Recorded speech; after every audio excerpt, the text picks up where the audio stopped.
The classic 2D fighting series Samurai Shodown is coming back in a big way later this month, and if you're unfamiliar with its unique brand of hard-hitting, sword-slashing action, here's everything you need to know about the return of SamSho. One of the key traits of the Samurai Shodown series is the fact that singular strikes can deal a ridiculous amount of damage to your opponent, especially when they hit as a counterattack. We're talking 25% of your life for a single heavy attack, 50% on a super move,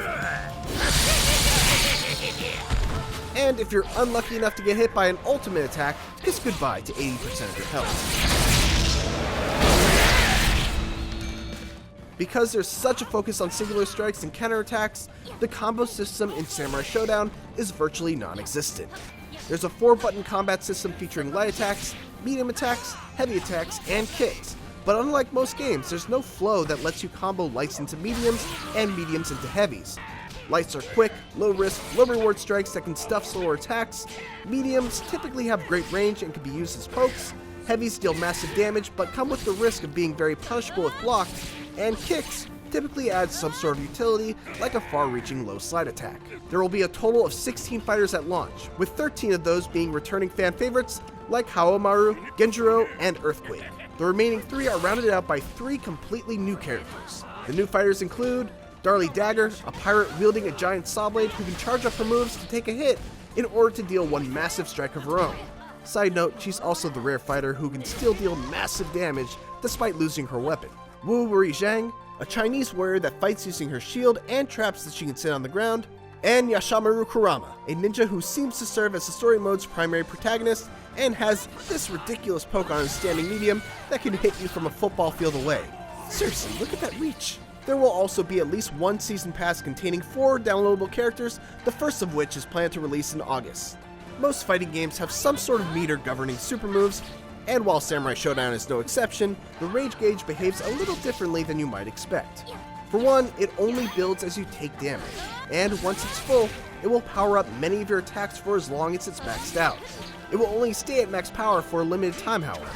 You can spend all of your rage gauge on a single weapon flipping super move by inputting a half circle forward and an attack button. Weapon flipping attacks are hugely powerful and extremely damaging moves, but just as important, they cause your opponent's weapon to drop, rendering them mostly ineffective until they can reclaim their weapon.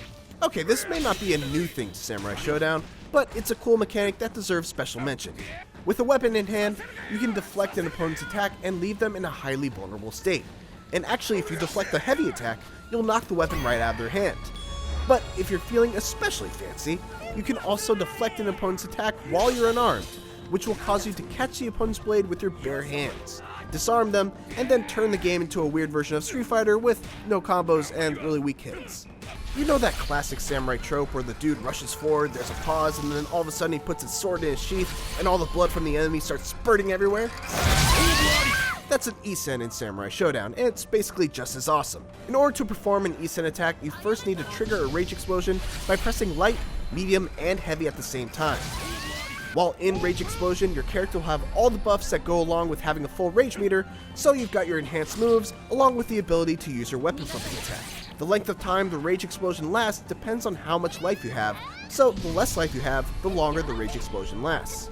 If you press all 3 buttons again, your character will rush forward to execute the Isen. And if it hits, well, let's just say the opponent will feel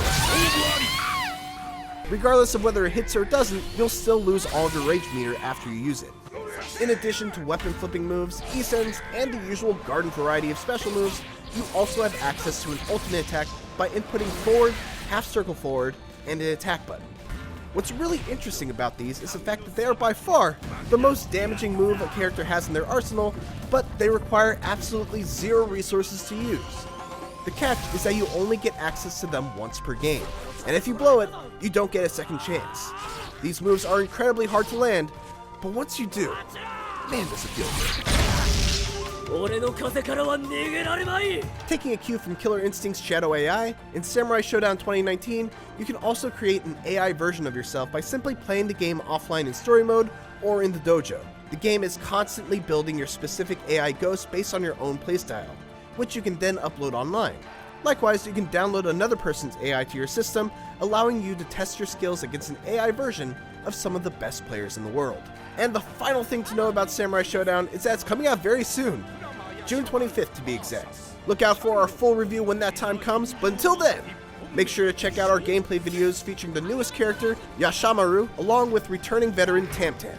And for everything else, keep it here on IGN.